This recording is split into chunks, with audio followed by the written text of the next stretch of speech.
All right, we're going to do just chapter 4 this time in The Thief of Always. Again, that is called A Death Between Seasons. All right. The sun came to wake him soon after dawn. A straight white dart of light laid on his lids.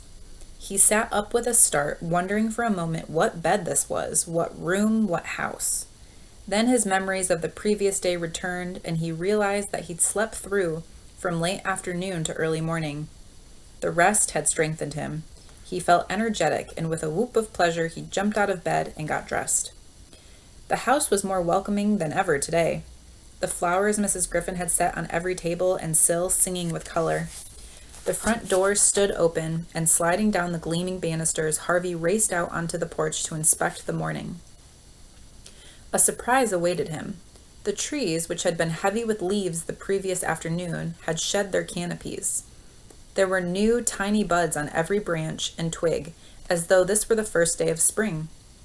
"Another day, another dollar," said Wendell, ambling around the corner of the house. "What does that mean?" said Harvey. "It's what my father used to say all the time. Another day, another dollar. He's a banker, my dad. Wendell Hamilton II. And me, I'm Wendell Hamilton III.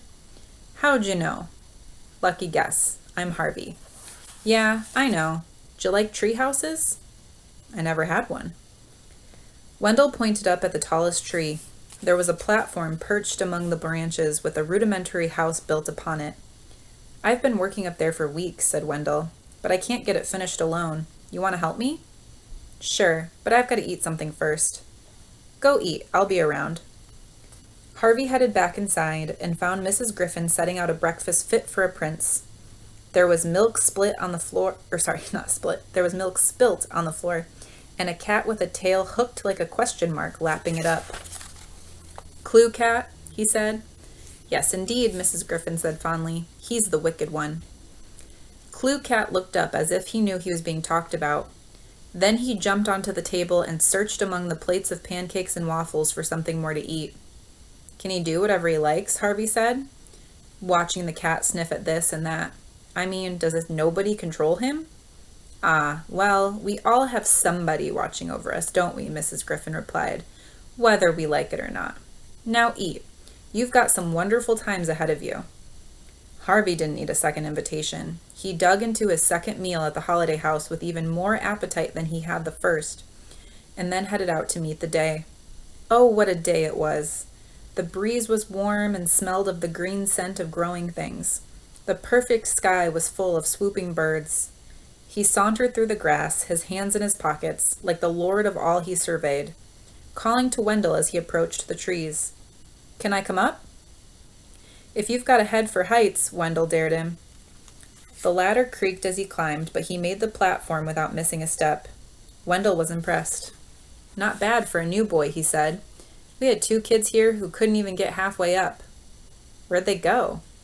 "Back home, I suppose. Kids come and go, you know."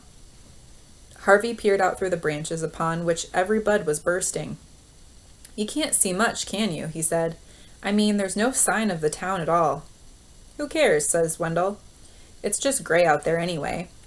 "And it's sunny here," Harvey said, staring down at the wall of misty stones that divided the grounds of the house from the outside world. "How's that possible?" Wendell's answer was the same again. "Who cares?" he said. "I know I don't. Now, are we going to start building or what?" They spent the next 2 hours working on the treehouse, descending a dozen times to dig through the timbers heaped beside the orchard, looking for boards to finish their repairs. By noon, they'd not only found enough wood to fix the roof, but they each had found a friend. Harvey liked Wendell's bad jokes, and that "who cares" which found its way into every other sentence. And Wendell seemed just as happy to have Harvey's company. "You're the first kid who's been real fun," he said. "What about Lulu?" "What about her?" "Isn't she any fun?" "She was okay when I first arrived," Wendell admitted. "I mean, she's been here months, so she kind of showed me the place. She's gotten weird the last few days.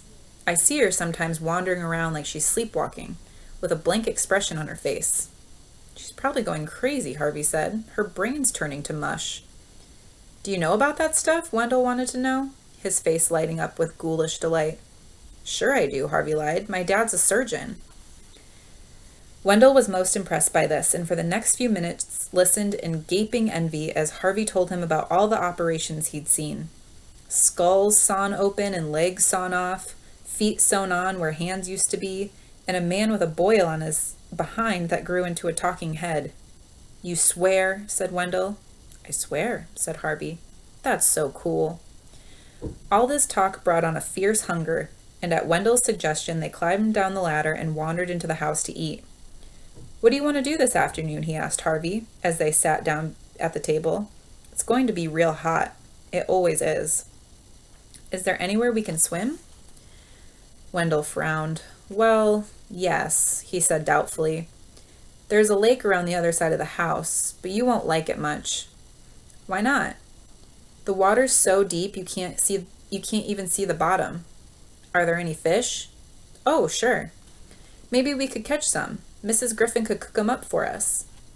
At this, Mrs. Griffin, who was at the stove piling up a plate with onion rings, gave a little shout and dropped the plate. She turned to Harvey, her face ashen. You don't want to do that, she said. Why not? Harvey replied. I thought I could do whatever I wanted. Well, yes, of course you can, she told him, but I wouldn't want you to get sick.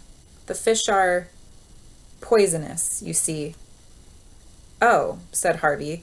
Well, maybe we won't eat 'em after all. Look at this mess, Mrs. Griffin said, fussing to cover her confusion. I need a new apron. She hurried away to fetch one, leaving Harvey and Wendell to exchange puzzled looks. Now I really have to see those fish, Harvey said. As he spoke, the ever-inquisitive Clue Cat jumped up onto the counter beside the stove, and before either of the boys could move to stop him, he had his paws up on the lip of one of the pans. Hey, get down, Harvey told him. The cat didn't care to take orders. He hoisted himself up onto the rim of the pan to sniff at its contents, his tail flicking back and forth. The next moment, disaster. The tail danced too close to one of the burners and burst into flames. Clue Cat yowled and tipped over the pan he was perched upon. A wave of boiling water washed him off the top of the stove, and he fell to the ground in a smoking heap. Whether drowned, scalded, or incinerated, the end was the same. He hit the floor dead. The din brought Mrs. Griffin hurrying back. I think I'm going to go eat outside, Wendell said as the old woman appeared at the door. He snatched up a couple hot dogs and was gone. Oh, my Lord, Mrs. Griffin cried when she set eyes on the dead cat. Oh, you foolish thing. It was an accident, Harvey said, sickened by what had happened. He was up on the stove. Foolish thing, was all Mrs. Griffin seemed able to say. She sank down onto her knees and stared at the sad little sack of burned fur. No more questions from you, she finally murmured. The sight of Mrs. Griffin's unhappiness made Harvey's eyes sting, but he hated to have anyone see him cry, so he fought back his tears as best he could and said, Shall I help you bury him? In his gruffest voice. Mrs. Griffin looked around. That's very sweet of you, she said softly, but there's no need. You go out and play. I don't want to leave you on your own, Harvey said. Oh, look at you, child, Mrs. Griffin said. You've got tears on your cheeks. Harvey blushed and wiped them away with the back of his hand. Don't be ashamed to weep, Mrs. Griffin said. It's a wonderful thing. I wish I could still shed a tear or two. You're sad, Harvey said. I can see that. What I feel is not quite sadness, Mrs. Griffin replied, and it's not much solace either, I'm afraid. What solace? Harvey asked. It's something soothing, Mrs. Griffin said, getting to her feet. Something that heals the pain in your heart. And you don't have any of that? No, I don't, Mrs. Griffin said. She reached out and touched Harvey's cheeks. Except maybe in those tears of yours. They comfort me. She sighed as she traced their tracks with her fingers. Your tears are sweet, child, and so are you. Now, you go out into the light and enjoy yourself. There's sun on the step, and it won't be there forever, believe me. Are you sure? I'm sure. I'll see you later then, Harvey said, and headed out into the afternoon. So here's a picture of the joking boil that turned into a face that Harvey was talking about. All right, we'll stop there. Chapter 5 next time is called The Prisoners.